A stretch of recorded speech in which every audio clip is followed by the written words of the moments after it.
Hello' everyone, মোৰ চেনেলৰ অন্য এটা ভিডিঅ'লৈ আপোনালোক সকলোকে পুনৰবাৰ স্বাগতম জনাইছোঁ। বন্ধু বান্ধৱীসকল, আপোনালোকৰ সকলোৰে জনপ্ৰিয় ৰেঙনি চেনেলত সম্প্ৰচাৰিত হৈ থকা হেঙুলীয়া ধাৰাবাহিকখন চাই হয়তো আপোনালোক সকলোৱে ভালেই পাইছে।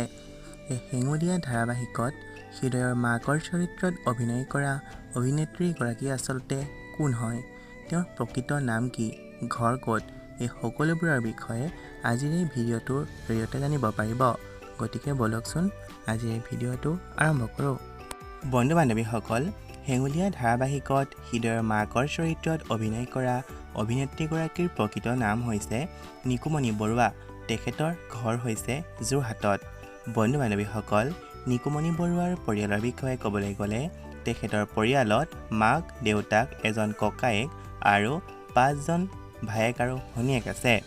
বন্ধু বান্ধৱীসকল, নিকুমণি বৰুৱাৰ শিক্ষাগত অৰ্হতাৰ বিষয়ে ক'বলৈ গ'লে তেওঁ স্কুলীয়া শিক্ষাৰ পাতনি মেলিছিল উজান বজাৰ বালিকা বিদ্যালয়ৰ পৰা আৰু তাৰ পিছত তেওঁ স্কুলৰ পৰা মেট্ৰিক পাছ কৰিছিল। বন্ধু বান্ধৱীসকল, নিকুমণি বৰুৱাৰ অভিনয় জগতত প্ৰথম খোজ আছিল চতুৰংগ নাটকৰ জৰিয়তে আৰু তাৰ পিছত তেওঁ বহুতো নাটক কৰিছিল। নিকুমণি বৰুৱাই বহুতো চিনেমাত অভিনয় কৰি দৰ্শকৰ মন জয় কৰিবলৈ সক্ষম হৈছে।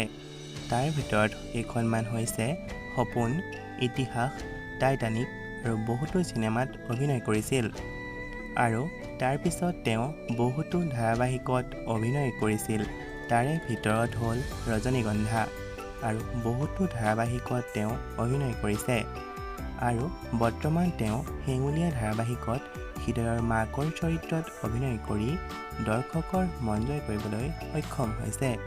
আপোনালোকে কোনে কোনে বাৰু হৃদয়ৰ মাকৰ অভিনয় চাই ভাল পাইছে জনাবচোন। আজিলৈ ভিডিঅ'টো ইমানেই আছিল। ধন্যবাদ।